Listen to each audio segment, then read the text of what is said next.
धुणे हे कोणी एक दिवसापुरतं करत असते का? एका ताईने कमेंट्स केलेली होती की ह्या फक्त पैसे कमवण्यासाठी एक दिवस नाटक करतात, बाकी अन्यथा हे काहीच करत नाही. तर इथं मी पीठ मळत होती. तर मला हे सांगा, म्हणजे सर्व ताईंना एक प्रश्न आहे माझा, की कोणी एक दिवसापुरता स्वयंपाक किंवा एक दिवसापुरतं कपडे किंवा एक दिवसापुरती पूजा करत असते का? मी तर एक दिवसापुरतं बाबा काहीच करत नाही. माझा रोजचा डेली रुटीन हाच आहे. मी देवपूजा पण रोज करते. कारण मी जरी गरीब असली तरी माझी आई रोज उठल्याबरोबर आंघोळ करत होती, नंतर देवपूजा करत होती, रोज देवाला नैवेद्य दाखवत होती, रोज सकाळ संध्याकाळ माझ्या इथं दिवा लागल्यानंतर आम्हाला शुभंकरोती म्हणायला लावत होती. त्याच्यामुळे माझ्यावरती संस्कार माझ्या आईने टाकलेले आहेत, म्हणून मी सुद्धा माझ्या मुलांवरती संस्कार टाकत आहे. कसं आहे ना, तुम्ही जसं वागाल तेच तुमची मुलगी किंवा मुलगा अनुकरण करणार आहे. तर मी एका दिवसापुरतं किंवा पैसे कमवण्यासाठी किंवा यूट्यूबर होण्यासाठी हे नाटक करत नाही. कारण मी काही सेलिब्रिटी नाही आहे सखींनो मोठी, की ज्याच्यामुळे आणि तुम्हाला पण माहिती आहे की माझ्या घरी काही कोणी अदर आहे का काम करायला. हे सर्व कामं मलाच करावं लागणार आहे ना, आणि मी दाखवते सुद्धा. बरं ठीक आहे, मी एक दिवसापुरतं करत असेल, मग बाकीच्या दिवशी काय ह्या ज्या बाया बोलतात ह्या येतात का माझ्या घरी करायला? म्हणजे तुम्हाला काही असं डोकं नाही का की काही पण बोलायचं विनाकारण, एखाद्याला असा भरपूर त्रास द्यायचा. तर इथं माझा कुकर लावलेला होता आणि इथं मी पोळ्या वगैरे करून घेत होती. आणि सगळ्यात अगोदर माहिती आहे का, स्वराच्या शाळेची म्हणजे बस येण्याची वेळ झाली होती.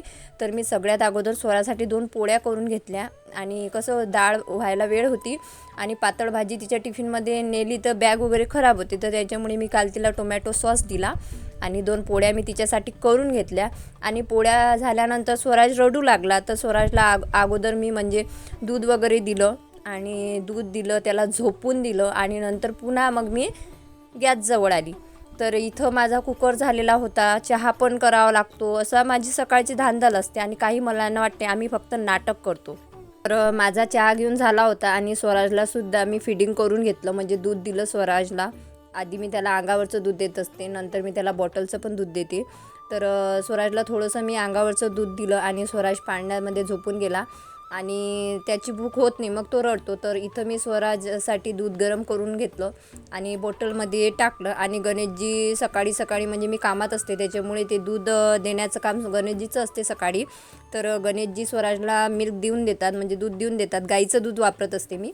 तर इथं मी स्वराजला दूध वगैरे देऊन दिलं आणि माझा कुकर झालेलाच होता. तर त्याच्यामुळे आता स्वरा दूध वगैरे घेऊन शाळेत गेलेली होती आणि मी गणेशजीला बोलली की मी इथं म्हणजे भाजीपोळी करत आहे, तर प्लीज तुम्ही एवढं दूध त्याला देऊन द्या. आणि तसं पण रोज सकाळी मी कामात असते, तर पहिलं दूध गणेशजीच देतात स्वराजला.